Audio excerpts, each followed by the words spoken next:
Assalamualaikum warahmatullahi wabarakatuh. Hai, salam sukses manjata wajata. Sampai jumpa kembali anak-anak dalam pembelajaran fisika bersama Bu Iva Hidayah. Hari ini kita akan membahas materi fisika kelas 12, yaitu tentang rangkaian listrik arus searah untuk subbab hambatan dan hukum Ohm. Silakan simak penjelasan berikut ini. Yang pertama yaitu tentang hambatan kawat penghantar. Nah, apa sih yang dimaksud dengan kawat penghantar? Jadi, seperti yang kita ketahui bahwa kabel atau penghantar ini adalah digunakan sebagai tempat untuk atau media untuk mengalirnya arus listrik. Nah, perhatikan gambar berikut ini. Pada kabel ini terdapat serabut-serabut yang terbuat dari bahan bisa tembaga, kuningan, atau bahan yang lain. Dan apabila serabut-serabut ini diperbesar, maka bentuknya adalah seperti tabung yang memanjang.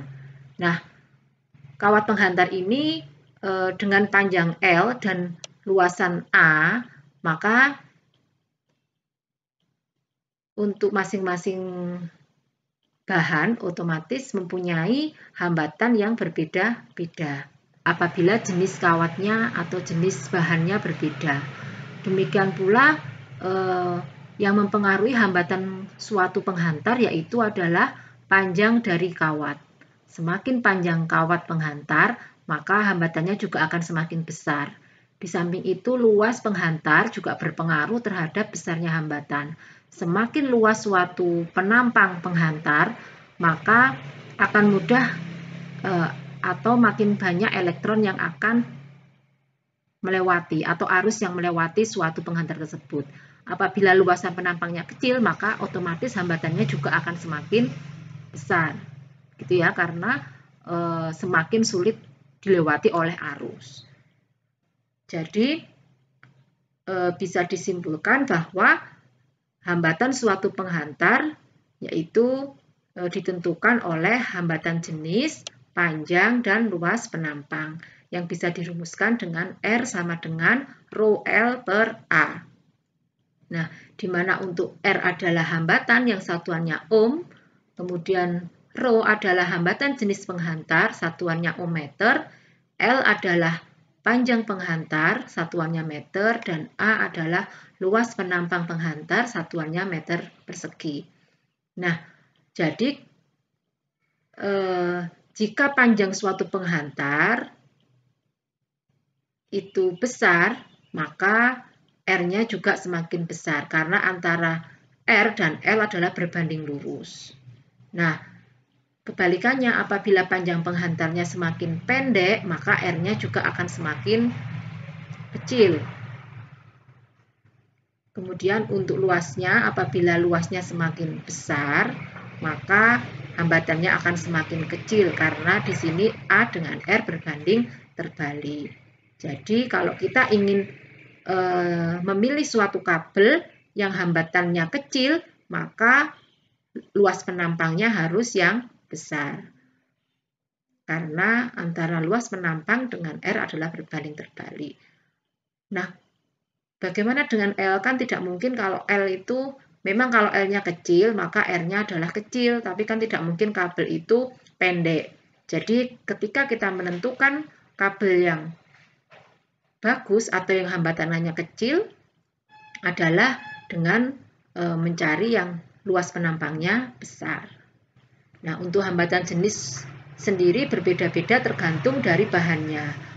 Untuk bahan kuningan dengan bahan tembaga, otomatis hambatan jenisnya juga berbeda.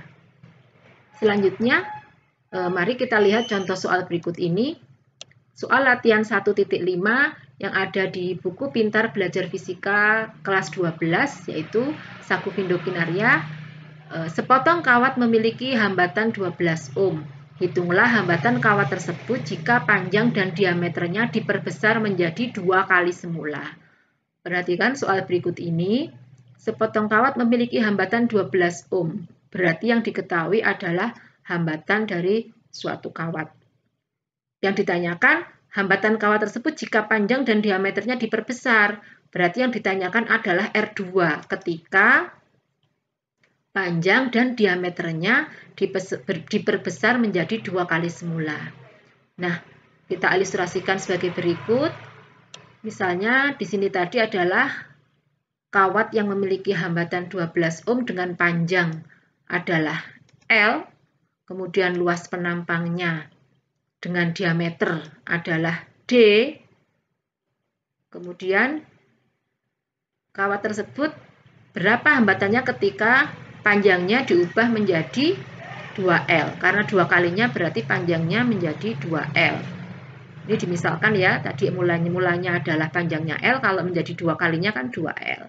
Kemudian diameternya menjadi 2 kalinya, berarti kalau di sini mula-mula D, berarti diameter yang kedua adalah 2D. Nah, kemudian yang ditanyakan R2, maka kita bisa menggunakan perbandingan R2 dibanding R1. Tadi sudah kita pelajari bahwa R sama dengan rho L per A.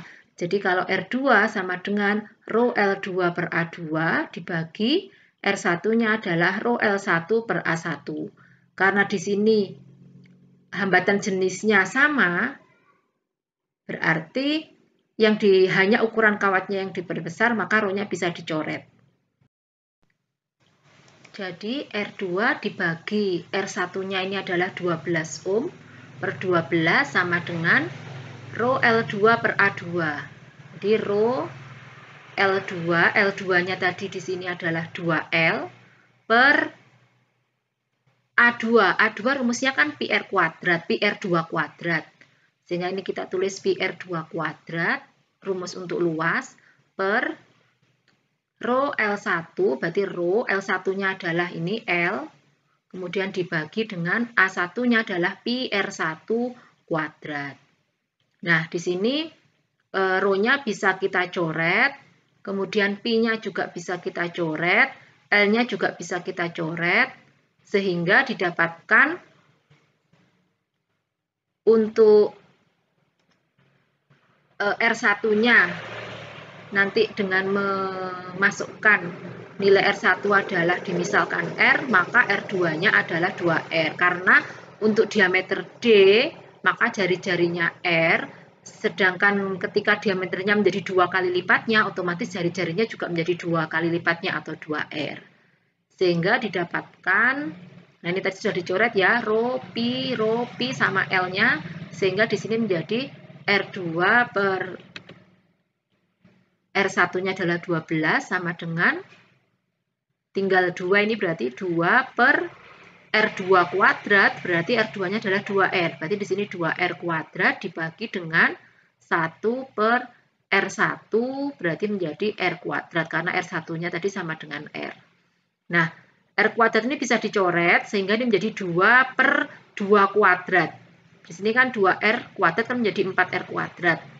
R kuadratnya sudah dicoret, berarti tinggal 2 per 4, karena di sini angkanya 1. Sehingga hasilnya sama dengan R2 per 12 sama dengan 2 per 4. Sama dengan 1 per 2, dikecilkan, disederhanakan ya. Sehingga menjadi R2 per 12 sama dengan 1 per 2. Jadi R2 sama dengan, kali silang ini R2 sama dengan 12 dibagi 2. Hasilnya sama dengan 6 ohm. Demikian anak-anak pembahasan tentang hambatan pada suatu kawat pengantar. Sampai jumpa kembali pada video berikutnya tentang hukum Ohm. Sekian, Assalamualaikum warahmatullahi wabarakatuh.